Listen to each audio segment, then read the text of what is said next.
Olá pessoal, seja bem-vindo ao nosso podcast Nutrição de Fato. Com o tema de hoje, proteína muito além de músculo. Então hoje iremos abordar tudo sobre as funções das proteínas no nosso corpo a nível celular. No último episódio, se você não acompanhou, falamos sobre os tipos de proteína como caseína, albumina e proteína vegetal.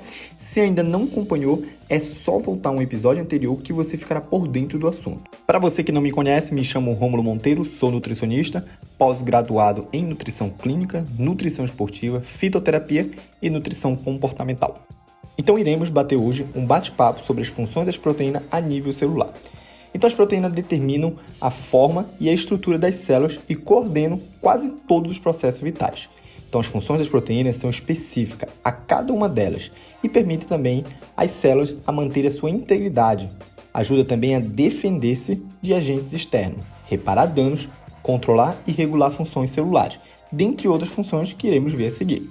Todas as proteínas desempenham sua função da mesma maneira, por união seletiva a moléculas. Algumas proteínas, como as estruturais, se agregam a outras moléculas da mesma proteína para originar uma estrutura maior. Outras proteínas que se agregam a moléculas diferentes são os anticorpos.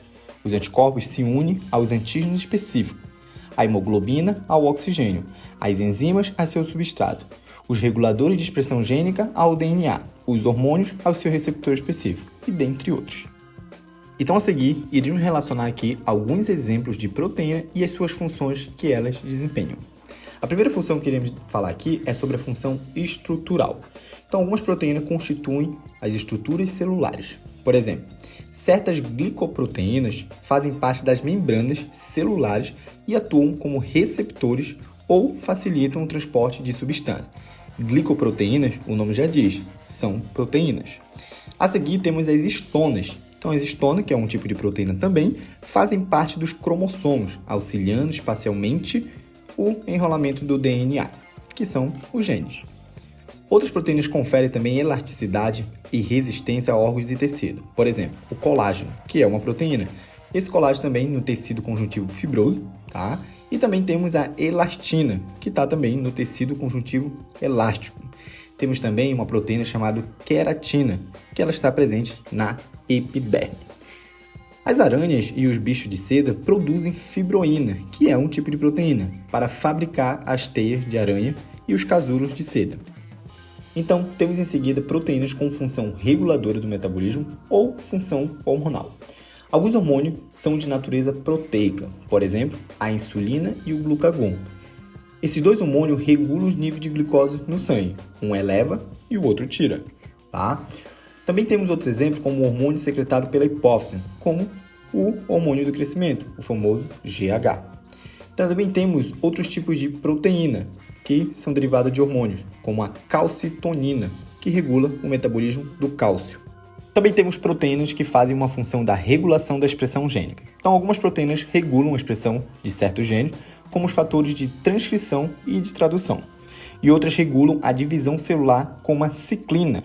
Também temos algumas proteínas que têm a função de defesa, como as imunoglobulinas. Elas atuam como anticorpos frente a possíveis antígenos. Temos também a trombina e o fibrinogênio, que são dois tipos de proteína. Eles contribuem para a formação de coágulos sanguíneos, para evitar, então, sim, hemorragias. Também temos proteínas como as mucinas, que ela possuem um efeito de germicida e protetoras às mucosas.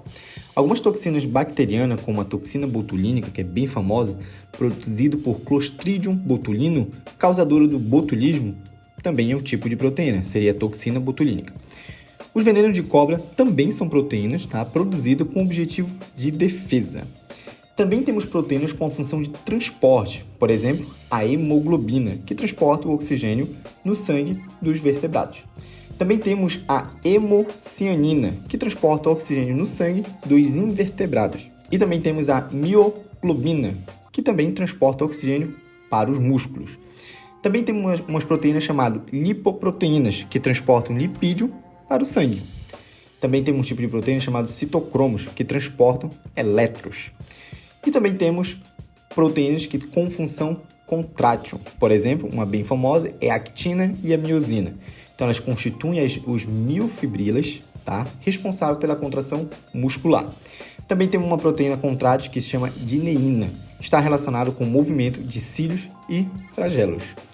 Também temos proteína com a função de reserva, que seria a ovoalbumina, tá? Falamos isso no vídeo anterior, que seria da clara do ovo, e a gliadina, que está presente no grão de trigo. Também temos uma proteína chamada ordeína, que é proteína da cevada. Também constitui a reserva de aminoácidos para o desenvolvimento do embrião.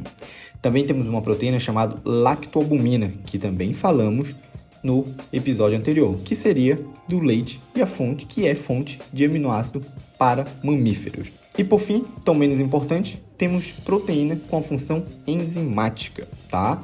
Então as proteínas com função enzimática são as mais numerosas e especializadas, atuam como catalisadores biológicos das reações químicas do metabolismo celular, que seriam as enzimas diversas, tá?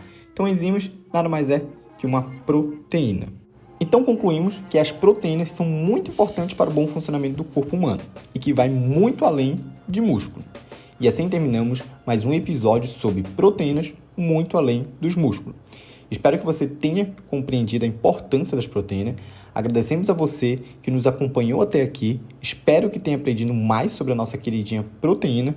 E não deixe de nos enviar suas perguntas e sugestões para os próximos episódios. Fique ligado e até a próxima.